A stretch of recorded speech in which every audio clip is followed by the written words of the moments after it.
बात कि भारत की न्याय पद्धति का नाश हो जाएगा तो भारतीय समाज टूट जाएगा। ऐसे ही मैकॉले एक बात और कहता था। मैकॉले की लिखी हुई एक चिट्ठी है मेरे पास, उसकी फोटोकॉपी। लंदन में एक लाइब्रेरी है, उसका नाम है इंडिया ऑफिस लाइब्रेरी, वहां से मैंने निकलवाई है। इंडिया ऑफिस लाइब्रेरी में से ऐसे कुछ 50,000 से ज्यादा डॉक्यूमेंट्स मैं निकाल के लाया और वहां के कई लोगों की मदद से हमने वो निकलवाए हैं। तो उनमें एक चिट्ठी है मैकॉले की, वो उसके अपने पिताजी को उसने लिखी है। जब वो यहां ऑफिसर बन के आया है तो मैकॉले क्या लिख रहा है कि भारतीय समाज को अगर बर्बाद करना है तो भारतीय न्याय पद्धति बर्बाद करो। तो वो करने के लिए उसने आईपीसी बना दिया, सीआरपीसी बना दिया, सीपीसी बना दिया और बर्बाद हुई। दूसरी बात वो कहता था कि भारतीय समाज को बर्बाद करना है तो भारतीय शिक्षण पद्धति का नाश करो। तो मैकॉले कहा करता था कि जो भारतीय शिक्षण पद्धति है, वो खुद मानता था इस बात को, यह दुनिया की सबसे ज्यादा विकसित और सबसे अच्छी पद्धति। क्या होता था, यहां गुरुकुल चलते थे, गुरुकुलों में विद्यार्थी पढ़ते थे और विद्यार्थी 20 साल तक 25 साल तक ब्रह्मचर्य का पालन करते हुए शिक्षा ग्रहण करते थे, संस्कार मिलते थे और वो संस्कार लेकर समाज में जाते थे। उन्हीं संस्कारों से संस्कृति बनती थी और वही संस्कृति भारतीय संस्कृति कहलाती थी।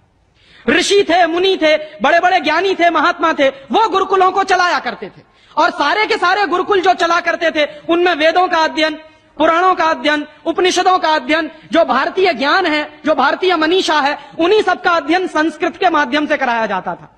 मैकॉले ने क्या किया कि गुरुकुलों का नाश अगर करना है तो उसने एक कानून बनाया। क्या कानून बनाया?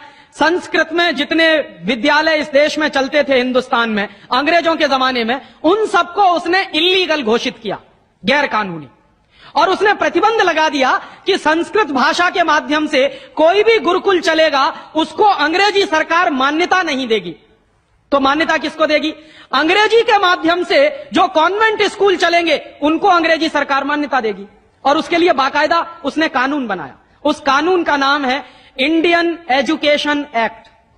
और यह इंडियन एजुकेशन एक्ट लागू हुआ 1858 में, आज से लगभग 140 साल पहले। तो 140 साल पहले जो कानून लागू हुआ था अंग्रेजों के जमाने में, वही कानून आज भी चल रहा है। उस कानून के आधार पर मैकॉले ने क्या किया? संस्कृत के माध्यम से चलने वाले गुरुकुलों को बर्बाद कर दिया, कानून बना के उनको बंद करा दिया। जो उनमें अध्यापक होते थे, गुरु होते थे, उनको मार पीट कर अंग्रेजी सरकार जेल में बंद करती थी। जो विद्यार्थी अध्ययन के लिए जाते थे उनको रोक दिया जाता था, उनका अध्ययन ना होने पाए उसके लिए समस्याएं खड़ी की जाती थी। और दूसरी तरफ कॉन्वेंट स्कूल चालू कर दिए और उसमें अंग्रेजी के माध्यम से शिक्षण देना शुरू किया। एक दिन उसने अपने बाप को चिट्ठी लिखी और इस चिट्ठी में उसने ये लिखा कि मैंने हिंदुस्तान में एक ऐसी शिक्षण पद्धति पैदा कर दी है जिसमें अगर हिंदुस्तानी विद्यार्थी पढ़ेंगे तो पढ़कर निकलने के बाद वो शरीर से हिंदुस्तानी होंगे, दिमाग से सब अंग्रेज हो जाएंगे। वो देख रहे हैं, अभी देख रहे हैं। तो शरीर से हिंदुस्तानी और दिमाग से अंग्रेज।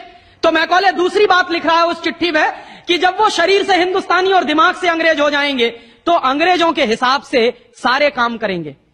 और वो विद्यार्थी जब कॉन्वेंट स्कूल में से निकलेंगे तो सबसे ज्यादा गालियां भारतीय संस्कृति को देंगे, सबसे ज्यादा गालियां अपने मां बाप को देंगे। कैसे? मॉम और डैड कह के।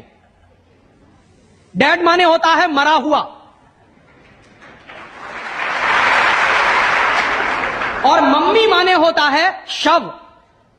इजिप्ट में आप जाइए, मिस्र एक देश है, वहां पे ममीज कहा जाता है किसको?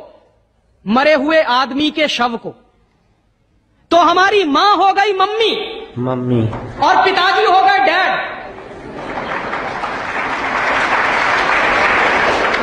आया कहां से ये? मैकॉले ने डाल दिया हमारे दिमाग में।